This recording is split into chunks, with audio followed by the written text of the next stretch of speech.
पश्चिम बंगाल के उत्तर 24 परगना से अमित शाह ने सीएम ममता बनर्जी पर बड़ा हमला बोला। अमित शाह ने कहा कि ममता को लगता है उन्हें कोई हरा नहीं सकता। रावण को भी ऐसा लगता था। इस बार बंगाल से टीएमसी का सफाया तय है। बीजेपी प्रचंड बहुमत से सरकार बनाने वाली है। शाह ने आनंदपुर अग्निकांड पर सरकार को घेरा और कहा कि यह अग्निकांड सरकार के भ्रष्टाचार का नतीजा है। सत्ता में आने के बाद हम इस मामले की जांच कराएंगे। बंगाल में चुनाव से ठीक पहले ममता बनर्जी के खिलाफ मुस्लिम मोर्चा तैयार हो गया। टीएमसी से निकाले गए हुमायूं कबीर की पार्टी ओवैसी के साथ हाथ मिला चुकी है। मुर्शिदाबाद में बाबरी मस्जिद बनवाने के ऐलान से सियासी रंजिश भी शुरू हुई थी, जो ममता को महंगी पड़ सकती है, क्योंकि ओवैसी की एआईएमआईएम और हुमायूं कबीर की पार्टी ने साथ मिलकर विधानसभा चुनाव लड़ने का ऐलान किया। अजित पवार के निधन के 3 दिन के बाद पत्नी सुनेत्रा पवार ने डिप्टी सीएम पद की शपथ ले ली है।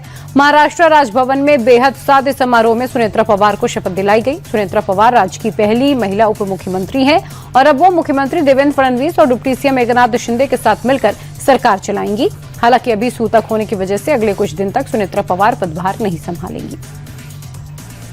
अजित पवार के निधन और सुनेत्रा पवार की शपथ के बाद सबसे ज्यादा सवाल अजित पवार के मंत्रालयों को लेकर उठ रहा है। सबसे ज्यादा चर्चा वित्त मंत्रालय की थी और अब ये कंफर्म हो गया है। वित्त मंत्रालय मुख्यमंत्री देवेंद्र फडणवीस के पास रहेगा। फडणवीस ही राज्य का अगला बजट पेश करेंगे। एनसीपी को इसके बदले कोई और विभाग दिया जा सकता है। अजित पवार के बाकी के 2 मंत्रालय राज्य उत्पादन शुल्क और खेल विभाग सुनेत्रा पवार के पास ही रहेंगे। महाराष्ट्र की पहली महिला डिप्टी सीएम बनी सुनेत्रा पवार राजनीति में नई है। सुनेत्रा पवार ने 2024 में सक्रिय राजनीति में कदम रखा। 2024 लोकसभा चुनाव में सुनेत्रा पवार ने बारामती लोकसभा सीट से चुनाव लड़ा। इस चुनाव में उन्हें अपनी ननद सुप्रिया सुले से हार का सामना करना पड़ा और कुछ महीनों के बाद पार्टी ने उन्हें राज्यसभा भेज दिया।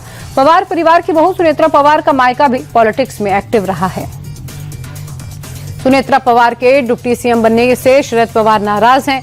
नाराजगी इतनी कि बहू के शपथ ग्रहण से भी दूर रहे। अजित पवार के बड़े बेटे पार्थ पवार शरद पवार को मनाने बारामती गए थे, लेकिन शरद पवार नहीं माने। सिर्फ शरद पवार ही नहीं, सुप्रिया सुले, रोहित पवार कोई भी शपथ में नहीं पहुंचा। बहू के डिप्टी सीएम बनने पर शरद पवार ने कहा कि उनसे इस बारे में किसी ने चर्चा नहीं की। बताया जा रहा है कि इतनी जल्दबाजी में शपथ लेने से पवार परिवार नाराज है। सुनेत्रा पवार की शपथ के बीच शरद पवार ने बड़ा दावा किया। शरद पवार ने कहा कि 4 महीने से एनसीपी के दोनों गुटों के विलय को लेकर चर्चा हो रही थी, लेकिन अजित पवार के निधन के बाद से ये बातचीत रुक गई है। बारामती में प्रेस कॉन्फ्रेंस में शरद पवार ने कहा कि जयंत पाटिल और अजित पवार के बीच बातचीत लगभग फाइनल हो गई थी। 12 फरवरी को दोनों पार्टियों के विलय का ऐलान भी होने वाला था। शरद पवार के एनसीपी के विलय के दावे के बीच एक वीडियो सामने आया। इस वीडियो में शरद पवार और अजित पवार साथ में मीटिंग करते दिखे। वीडियो 17 जनवरी का है। 16 जनवरी को नगर निकाय चुनाव के नतीजों पर मंथन के लिए चाचा भतीजे के बीच बैठक हुई थी। शरद गुट के नेताओं का दावा है कि एनसीपी के दोनों गुटों के मर्जर को लेकर ये आखिरी बैठक थी। हालांकि अजित पवार गुट के नेता विलय की खबरों को इंकार कर रहे हैं। दुनिया की चौथी सबसे बड़ी अर्थव्यवस्था का बजट कल पेश होने वाला है। वित्त मंत्री निर्मला सीतारमण लगातार 9वीं बार सदन के पटल पर आम बजट पेश करेंगी और इस बार टैक्स रिलीफ पर सरकार का फोकस है। आपको बता दें कि ये मोदी 3.0 का दूसरा आम बजट है। ऐसे में महंगाई कम करने पर भी सरकार जोर दे रही है। बजट के बाद वित्त मंत्री युवाओं से संवाद करेंगी। उससे पहले आज उन्होंने अपनी टीम के साथ एक बैठक भी की। बजट से पहले बड़ी राहत की खबर सामने आई। जनवरी के अंत में विदेशी मुद्रा भंडार में जबरदस्त उछाल देखी गई।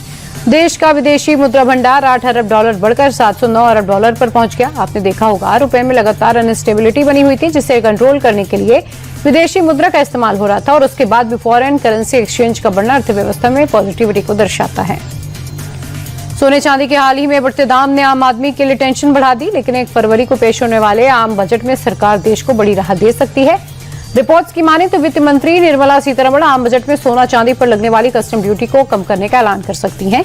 अभी सोने चांदी पर 6% कस्टम ड्यूटी लगती है, जिसे घटाकर 4% किया जा सकता है। सरकार अगर ये फैसला लेती है तो आम लोगों के लिए बड़ी राहत होगी।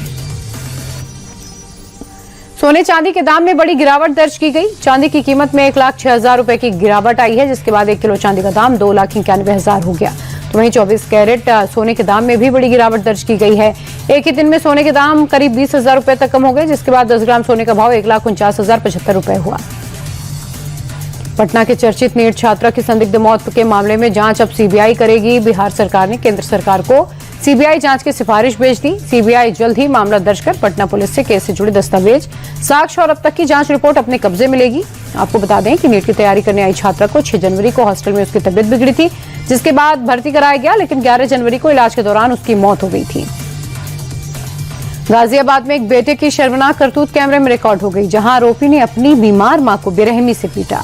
बुजुर्ग महिला की एक बेटी अमेरिका में रहती है, जिसने नजर रखने के लिए घर में सीसीटीवी कैमरा लगवाया था, लेकिन अपने ही भाई की करतूत से बहन स्तब्ध हो गई। उसने सोसाइटी के लोगों से कंप्लेंट की। सोसाइटी के लोगों ने वीडियो पुलिस को शेयर कर दिया। पुलिस ने आरोपी बेटे को धर दबोचा। नोएडा में इंजीनियर युवराज की मौत को लेकर उसे रोका तो नहीं जा सका, लेकिन गड्ढे में गिरे युवराज को बचाने की कोशिश जो की गई वो भी नाकाम रही। अब सेक्टर 71 में पुलिस ने एक शख्स को बचा लिया। दरअसल सड़क किनारे बने इस नाले में युवक अचानक गिर गया। गड्ढा काफी बड़ा था, जिससे बाहर निकलने के लिए युवक ने आवाज लगाई। आसपास के लोगों ने पुलिस को बुलाया, जिसके बाद पुलिस वालों ने खुद गड्ढे में उतरकर रेस्क्यू किया। यूपी के रामपुर से एक बेहद चौंकाने वाला मामला आया है। वीडियो में एक दुकान पर कुछ लोग आपस में भिड़ते दिख रहे हैं। एक व्यक्ति को 2 लोग मिलकर घूंसे मार रहे हैं। दरअसल ये मामला सिविल लाइंस इलाके का है, जहां दुकान पर बोतल न मिलने पर ग्राहक दुकानदार से भिड़ गया। इस दौरान ग्राहकों की गुंडई सीसीटीवी में कैद हो गई। फिलहाल पुलिस फुटेज के आधार पर मामले की जांच कर रही है। बेंगलुरु बिजनेसमैन सुसाइड केस की जांच अब एसआईटी करेगी। आपको बता दें कि कॉन्फिडेंट ग्रुप के मालिक सीजे रॉय ने आईटी पूछताछ के दौरान खुद को गोली मार ली। दरअसल टैक्स गड़बड़ियों के चलते दिसंबर में उनके ठिकानों पर रेड हुई थी और इसी सिलसिले में कल उनसे पूछताछ हो रही थी, तभी दूसरे रूम में उन्होंने सुसाइड कर लिया।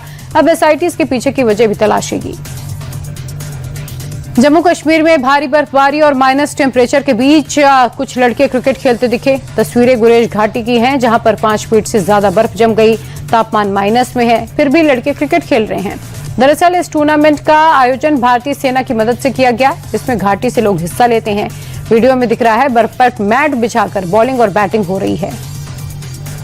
जम्मू कश्मीर में बर्फबारी के बीच राहत की खबर भी आई। भारी स्नोफॉल की वजह से श्रीनगर ले हाईवे बंद हुआ था, जिसे बीआरओ ने कड़ी मशक्कत के बाद आखिरकार खोल दिया। आप तस्वीरों में देखिए, बर्फ से ढकी सड़क पर गाड़ियों की आवाजाही नजर आ रही है। हाईवे रूट क्लियर होने से जोजिला दर्रे का रास्ता भी अब साफ हो चुका है।